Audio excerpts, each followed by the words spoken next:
اس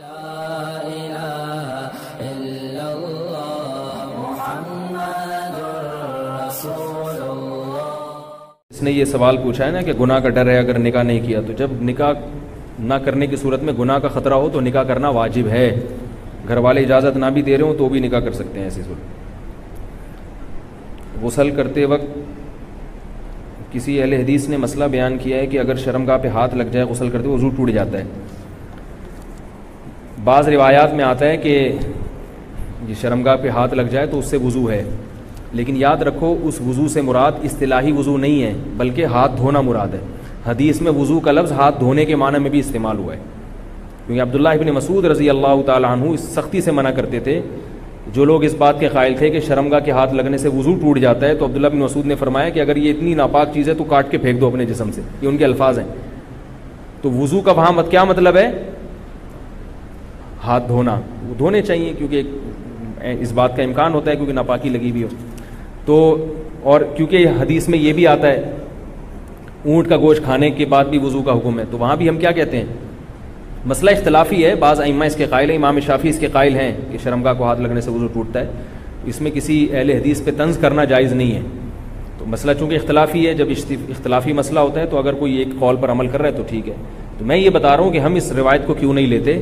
اس کی وجہ یہ ہے کہ یہاں وضو سے مراد ہے اصطلاحی نہیں بلکہ، اور اس کے بہت سارے قرائن ہیں، لیکن ابھی چونکہ وقت بہت زیادہ ہو گیا تو اس لیے میں اس کی زیادہ ڈیٹیل میں نہیں جاؤں گا.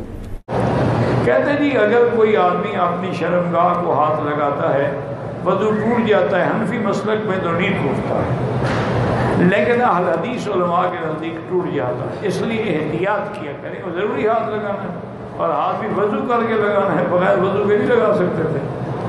یعنی ایسی چیز ہے جس کو پاک ہو کے ہاتھ لگانا چاہتے ہو. اصل مسئلہ یہ ہے کہ لوگ نہا رہے ہوتے ہیں نا، غسل کر رہے ہوتے ہیں تو اس وقت ہاتھ لگ جاتا ہے، لیکن جب وضو کی نیت کر کے غسل کی احتیاط کرو گے ہاتھ نہ لگے. ورنہ حنفی مسلک میں جو ہے وہ نہیں، وہ کہتے ہیں کہ وہ بھی ایک بندے کے بدن کا ایک حصہ ہے، ایک ٹکڑا ہے. جیسے باقی کسی جگہ کو ہاتھ لگانے سے نہیں ٹوٹتا ہے تو وہ بھی نہیں ٹوٹتا ہے، لیکن احتیاط بہتر ہے. اچھی طرح سے استنجا کرنے کے بعد جب جا کر بیٹھتا ہوں تو محسوس ہوتا ہے کہ پیشاب کے قطرے نکل گئے ہیں 1-2. تو حضرت ایسے میں کوئی قوما تو لگا دیا کریں جہاں لگانا ہوتا ہے. حضرت ایسے میں ناپاکی ہو جاتی ہے یا نہیں، جبکہ یہ میرے ہاتھ میں نہیں ہے؟ اس سے بھی عذاب قبر ہوتا ہے؟ تو بھائی دیکھو، جب پیشاب کر لیں نا، پیشاب سے فارغ ہو جائیں تو تھوڑی دیر اطمینان سے بیٹھے رہیں، ٹھیک ہے نا. جب اطمینان ہو جائے کہ اب مزید خطرہ نکلنا بند ہو گیا تو پانی ڈالیں اور پتلی گلی سے نکل لیں. دوبارہ اسٹڈی کرنے کی، مطالعہ کرنے کی چندہ ضرورت نہیں ہے، بالکل نہیں. وہم ہو، شک ہو، اس سے وضو نہیں ٹوٹے گا. بلکہ شک دور کرنے کا جو سنت طریقہ ہے وہ یہ کہ اپنے ازار پہ تھوڑا سا پانی کی چھینٹیں مار لیں شلوار پہ، تاکہ اگر تراوٹ نظر آئے شیطان وسوسے میں ڈالے کہ یہ تو گیلا گیلا، تو آپ خود بولو بھائی یہ تو میں نے خود ترک کیا ہے. تو یہ وسوسہ دور کرنے کا اچھا طریقہ ہے. تو ایک دفعہ جب اطمینان ہو گیا تو اب جب تک 100% یقین نہیں ہوگا قطرہ نکلنے کا اس وقت تک وضو نہیں ٹوٹے گا. اتنا یقین ہو جائے کہ آپ قسم اٹھا کے کہہ سکیں کہ میرا قطرہ نکلا ہے یا ہوا خارج ہوئی ہے، قسم اٹھا کے کہہ سکیں آپ. بعض دفعہ وہمی لوگ ہوتے ہیں نا، میں ان سے کہتا ہوں کہ تم قسم اٹھا سکتے ہو کہ قطرہ نکلا ہے؟ کہہ رہے ہیں سوچ کے بتاؤں گا کہ قسم اٹھا سکتا ہوں کہ نہیں. اس پہ بھی کنفیوز ہوتا ہے کہ قسم اٹھا سکتا ہوں کہ نہیں. تو میں نے کہا یہ اس کی علامت ہے کہ نہیں اٹھا سکتے، کیونکہ اتنا یقین ہوتا تو فوراً قسم اٹھاتے. دیکھو ابھی سورج نکلا ہوا ہے، فوراً قسم اٹھا کے ہم کہہ سکتے ہیں اللہ کی قسم سورج نکلا ہوا ہے. اس میں کنفیوز نہیں ہوتا انسان. تو جب تک اتنا یقین نہ ہو جائے کہ پیشاب کا قطرہ نکلا ہے یا ہوا خارج ہوئی ہے اس وقت تک وضو آپ کا باقی رہے گا. لیکن وہمیوں کو بات سمجھ میں نہیں آتی، یہ پھر بھی کنفیوزڈ ہی رہیں گے یہ. تو اللہ اس کے رسول نے جب ایک بات بتا دی ہے تو بھائی اس پہ یقین کر لو. بس چپکے سے نماز پڑھو. پھر شیطان کہنا کہ ہو سکتا ہے نکلا ہو، تو بولو نکلا ہوگا تو بھی اللہ قبول کر رہا ہے. ہم نے اللہ سے قبول وانی ہے. جب اللہ قبول کر رہا ہے تو ہمیں یہ سوچنے کی کیا ضرورت ہے کہ نکلا ہے کہ نہیں نکلا، جب اللہ ایسے ہی قبول کر رہا ہے. تو ایک دفعہ اطمینان ہو کہ قطرہ آنا بند ہو گیا، اس کے بعد پھر شک سے وضو نہیں ٹوٹے گا.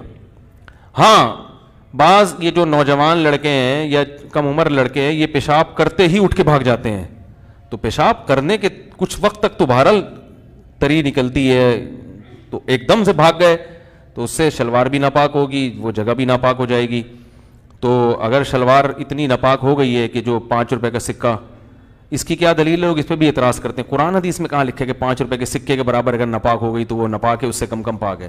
تو یہ بھی کسی وقت بتاؤں گا انشاءاللہ. اس پہ میرا ایک مناظرہ بھی ہوا ہے، ایک صاحب کہہ رہے تھے اس کی کیا دلیل ہے، تو آج تک پھر وہ دوبارہ الحمدللہ انہوں نے دلیل نہیں مانگی.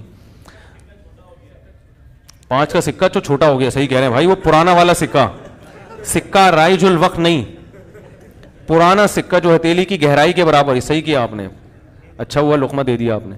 جو پرانا والا سکہ تھا جو ہتھیلی کی گہرائی کے برابر ہوتا ہے نا وہ سکہ، تو اس سے کم کم اگر نجاست لگی ہو تو وہ کیا ہے، کپڑے پاک رہیں گے. سمجھ میں آ رہی ہے بات؟ تو فوراً پیشاب کرتے ہی اٹھ کے بھاگ جانا ٹھیک نہیں ہے. پیشاب کرنے کے بعد تھوڑی دیر بیٹھیں، اطمینان کر لیں کہ اب تری آنا ختم ہو گئی ہے، تو بس اٹھ کے چلے جائیں. تو اور ختم ہو جاتی ہے تھوڑی دیر میں. اور اگر غور فکر میں لگے رہیں گے نا وہاں بیٹھ کے، تو قیامت تک ختم نہیں ہوگی، یہ بتا دوں میں. قیامت آ جائے گی، پولیس بلوانی پڑے گی آپ کو واش روم سے باہر نکالنے کے لیے جو کیونکہ وہمیوں کا کوئی علاج نہیں ہے دنیا میں. طارق مسعود صاحب، واہگہ بارڈر سے پہلا ہی سوال ہے جی، محمد وسیم صاحب نے پوچھا ہے، اور ابھی میں کومنٹ دیکھ رہا تھا تو کسی نے کہا ہوا تھا کہ میں بڑا ہو کے طارق مسعود بنوں گا. تو خیر آپ جواب عنایت فرمائیں گے، کیا ناپاک کپڑوں کو آٹو مشین میں ڈالنے سے وہ کپڑے پاک ہو جائیں گے؟ نیز دھوبی کو جو کپڑے دیے جاتے ہیں ان کا کیا حکم ہے؟ بار بار آ چکا ہے سوال. دیکھیں، آٹو مشین میں کپڑے ڈال کے پاک اس صورت میں، بسم اللہ الرحمن الرحیم، آٹو مشین میں اگر کپڑے ڈالے ہیں تو پاک اس صورت میں ہوں گے کہ یا تو اس میں پانی کو جاری کیا جائے جی، جو کہ بہت مشکل ہوتا ہے. ظاہر ہے آٹو مشین کا مطلب یہ ہوتا ہے وہ سارے کام خود بخود کرے گی. تو وہ جہاں تک مجھے معلومات ہیں وہ مشین پانی کو جاری نہیں کرتی. ٹھیک ہے. یا پھر یہ کہ اتنا پانی اس میں ہو کہ 3 دفعہ پانی وہ مشین نکال کے باہر پھینک دے. تو اگر یہ دونوں عمل نہیں ہوتے تو کپڑا پاک نہیں ہوگا. اس لیے بہتر یہ ہے کہ آپ آٹو مشین میں کپڑے دھونے کے بعد ایک مرتبہ اس میں سے اس کے آٹو سسٹم کو بند کر کے اس مشین میں پانی ڈالیں، ایک طرف سے پانی جائے اور دوسری طرف سے پانی نکلنا شروع ہو جائے. تو تھوڑی سی دیر یہ عمل ہوگا تو کپڑے پاک ہو جائیں گے. دوسرا کیا پوچھا ہے انہوں نے؟ دوسرا پوچھا ہے کہ دھوبی والے جو کپڑے ہوتے ہیں ان کا کیا ہوتا دھوبی کا یہی ہے کہ اگر وہ آپ کو یقین ہے کہ کپڑے پاک کر کے دیتا ہے، یعنی وہ پروسیس جو پاک کرنے کا طریقہ ہے، پانی کو بہا دیا جائے یا کم از کم 3 دفعہ دھویا جائے، اگر آپ کو یقین ہے کہ وہ یہ عمل کر رہا ہے تو پھر تو جائز ہے. یعنی جائز کا مطلب کپڑے پاک ہو جائیں گے. اور اگر یہ یقین نہیں ہے تو پھر فقہ کا قاعدہ ہے الاصل فی کل شیء بقاء ما کان علی ما کان. جو چیز جیسی تھی ویسے ہی سمجھی جائے گی. اگر کپڑے پاک دیے تھے تو پاک ہی سمجھے جائیں گے کیونکہ ناپاک ہونے کی کوئی دلیل نہیں ہے، اور اگر پہلے سے ناپاک تھے تو ناپاک ہی سمجھے جائیں گے کیونکہ پاک ہونے کی کوئی دلیل نہیں ہے. تو جس حالت میں کپڑے دیے ہیں وہ ویسے ہی سمجھے جائیں گے. صحیح.